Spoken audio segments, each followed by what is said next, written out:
right then. Absolutely. Now, the roster, like I kind of mentioned, is really diverse. You have guys like the Bad Boy Joey Janela. You have guys like Unbreakable Andy and Tony Deppen, Gran Akuma. You have so you have a lot of different kinds of wrestlers there. How did it come together? As far as pulling the roster, like when you're looking at guys you want to bring into OPW, how are you putting that together? Or what are you looking for? I think Tuesday one, especially after our first year running, when myself and Loudy go into the process of booking the shows and what kind of talent we want to bring in the company. Obviously, that's always based on a performance and how that person is in the ring. You want to bring somebody that that can go in the ring and can perform at a high level. The thing is when going that we've always done since booking is also a human being evaluation. Since day one, there's never been any politics, drama, or any kind of BS in an on-point locker room. So when we book the talent, it's someone we know, someone we've worked shows with, and gained a relationship with that we know that personal on a personal level. So if we know we're not bringing in a head case and that he's not going to cause any drama in the locker room, and then you have the performance part of it, and he can go in the ring. That's where that's where we as far as the booking goes, and the pattern we try to develop. And the other thing is pretty much within the South Jersey area, there are a lot of wrestling promotions running within a 25 to 50 mile radius. So our biggest key is putting forth a product with different guys that you can't see everywhere else. Obviously, we have a couple guys sprinkled in from CZW and a couple other places, but a lot of our guys are from North Jersey or New York. And then you're bringing guys like Unbreakable Andy and Tony Deppen, who just 6 months ago were virtual unknowns, and now have come to On Point Wrestling, and they're top tier guys, and they're big time players in OPW now. So it's finding that diverse locker room and talent that you want to bring in that's really going to put forth a different product to make us stand out and not seem like it's CZW light or it's something else or it's something else. So I think we've been able to establish our own purple and black brand that is On Point. And put on shows where, hey, I can't see this guy here. I got to come to On Point to see guys here. Just for an example, Xavier Cross, Oz Tyler, Drew Blood. Those three guys in particular are only guys you can really see at On Point Wrestling, which is a benefit for us because you can't see them anywhere else. And guys like Tony Deppen and Uncle Andy, who are from upstate Pennsylvania. We're able to find those guys are gems in the rough. Gems that Loudy found that we're able to bring in and make stars. And now everybody is elevating everybody to put with each other, and we have established On Point Wrestling guys. And yet to see those guys, you got to come to On Point. And we've now been able to put that forth in the last 3.5 years. And going into May 7th, our next live event.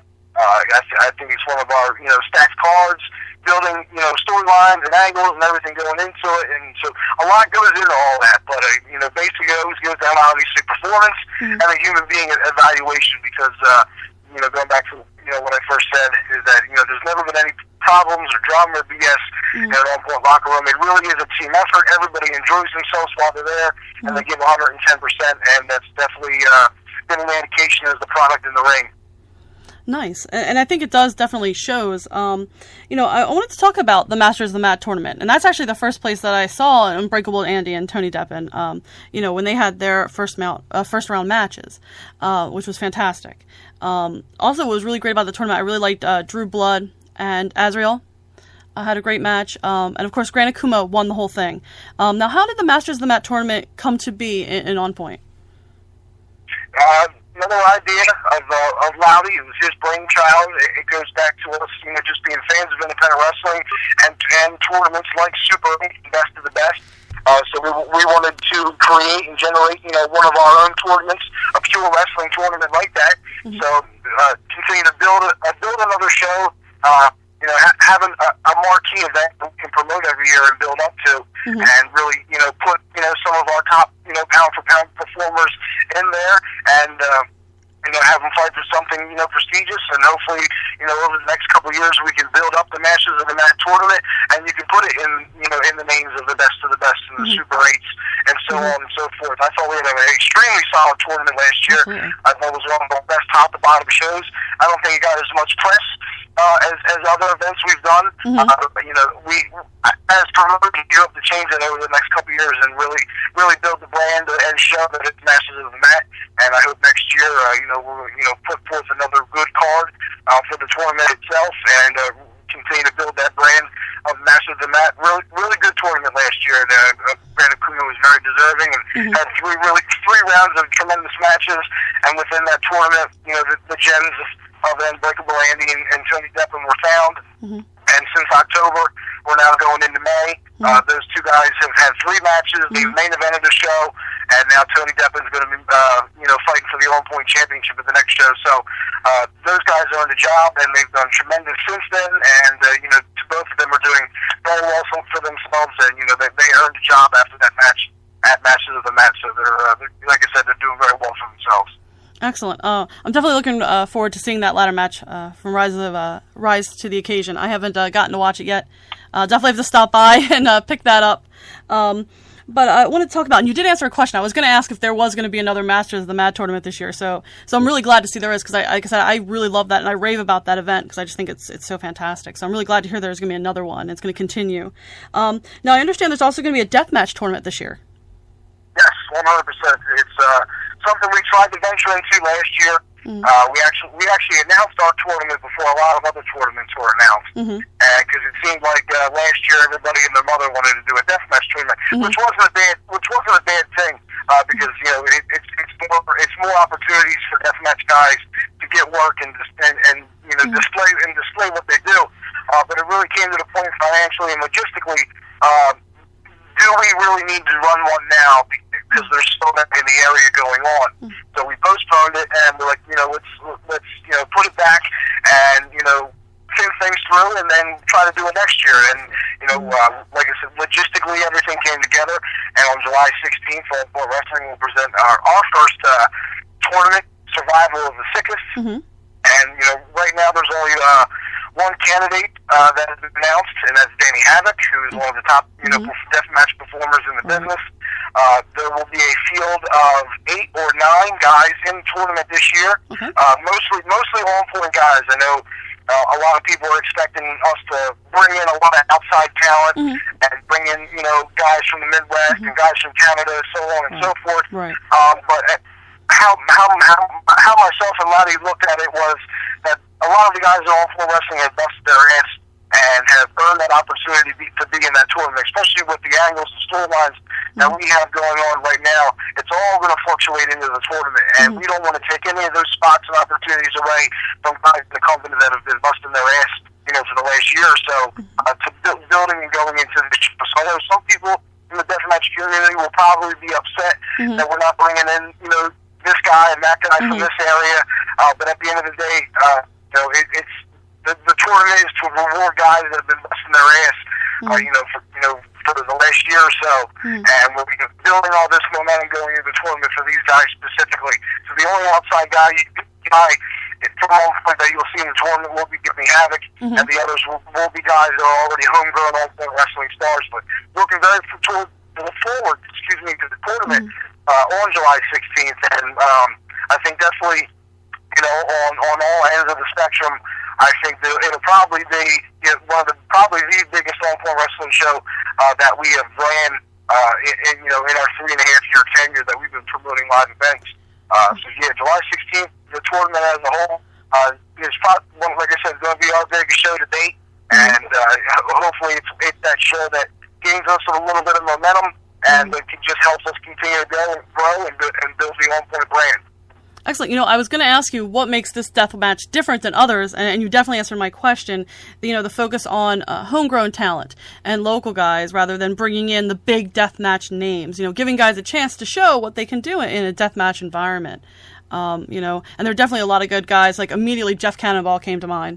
Was next, as far as somebody who I definitely want to see in this tournament, and doing that. So I'm looking forward to seeing that too. I think that'll be great. I think it's really great how you're doing this variety of tournaments. So you have your pure wrestling or more pure wrestling, your Master of the Mat. Now you have your death match tournament. I think that's really great, the variety that you're bringing to the fans. We're trying to. I'm looking forward to it. Masters of the Mat most likely will be in November this year. Okay. Like you said, July 16th will be a Survival of the Sickest, and we'll put our best foot forward, and then like the slogan goes, have these fans emotionally invested in the products. And July 16th. Right, all focus is on May 7th. At Nowhere to Run, but the road to Survival of the Sickest continues on May 7th, and I'm looking very much forward to it. Right, and the main event of Nowhere to Run is a big cage match between Xavier Cross and Drew Blood, and that's a very bitter and heated. Doesn't seem like enough words to describe this feud. It's almost pretty much a blood feud, really. 100%. Absolutely. And then the title match, again, like you mentioned, was Joey Janela versus Tony Deppen. So what can fans expect from the rest of the card? I know that EYFBO is going to be there taking on the Dub Boys. What else can fans expect on the 7th? A little bit of everything. I think this will be our biggest show so far this year. It really is Nowhere to Run for Xavier Cross, Drew Blood. And this is an angle that we have invested into for 16 months. This angle has been going on when Cross first turned on Drew Blood. So it's 16 months of build and frustration on Drew Blood's part, and pretty much an angle that we put a lot of time and effort into, and really have built to this main event cage match. It's going to be a different style cage match, so when people see the actual structure, I think they'll be very intrigued by what we're doing. We're not just going out there and renting a regular old steel cage from somewhere. The week of the show, we'll actually be constructing the ring, the cage ourselves. So it's going to be very interesting. A lot of barbed wire, a lot of cage. It's going to be very good. Like you said, Joey Janela and Tony Deppen. One word just comes to mind is just bonkers. Because those two are tremendous athletes. And it's for the All Point title, so I know both of those guys are going to go out there and kill it. Like you said, EYFBO returns to All Point for the first time probably over a year and a half. And in the time they've been gone, those guys have really blown up and put themselves on the map as far as tag team wrestling goes right now in independent wrestling. But Drastek and Ortiz were very influential parts of the early days of All Point before they started to blow up and really become a name. Both singles and tag, they were in All Point wrestling, so they're not new faces, but they're definitely returning. And I'm really looking forward to having those guys back in our locker room and performing, because right now they're one of the hottest tag teams in not just CZW or beyond, but in all sides right now in Northeast independent. I think last week we announced another newcomer, going back to finding new talent and giving guys opportunity. Another relative unknown, JDK, high flyer from what I've seen in highlight videos. This is another gem that Rowdy has found. We'll take on Unbreakable Andy in a singles match. Wow. And just last night we announced Devin Moore versus another new debuting superstar, Raze. He was a guy I worked with up in New York for 2KW in Brooklyn, and he's a hell of a young talent, and he's got a lot of potential. So, I liked what I saw, and I liked him as a human being. He seems like a good guy, and he has what it takes to go in the ring, and he's going to go against Devin Moore as a veteran in the ring. And if you have a bad match with Devin Moore, something's wrong, because that don't happen. Devin Moore's a very good veteran in the business, and can have a good match with anybody. A couple more matches still be to announce. I think we'll have 7 or 8 overall. I think another one in the next day or so, and then I don't think there'll be a match per se, but as far as a lot of the guys that are going to be in the tournament in July, I guess I can say that a lot of us will be involved in some shape or form on the show to individually air our grievances to each other, and then as we continue the road to Survival of the Sickest. So definitely fans can expect to see myself and Jeff Cannonball and Mark Angel and Drew Blood and a lot of other guys that people expect to be in this tournament. It's all going to be set ahead. Excellent. I did want to ask, you did debut On Point Wrestling TV, the pilots. Is there going to be more episodes of On Point TV? What are your thoughts on that? A new venture, kind of growing for On Point. 100%. I'll give a lot of credit to Laudy a lot of times for the ideas and people he finds, and I will take the credit for On Point TV. It's always something I wanted to do since we started. I was always a fan of ECW Hardcore TV, and if you watch the first episode of Vince influence from the original ECW hardcore TVs, because that was my inspiration, and that's a lot of the wrestling I watched growing up. I thought our Paz debut episode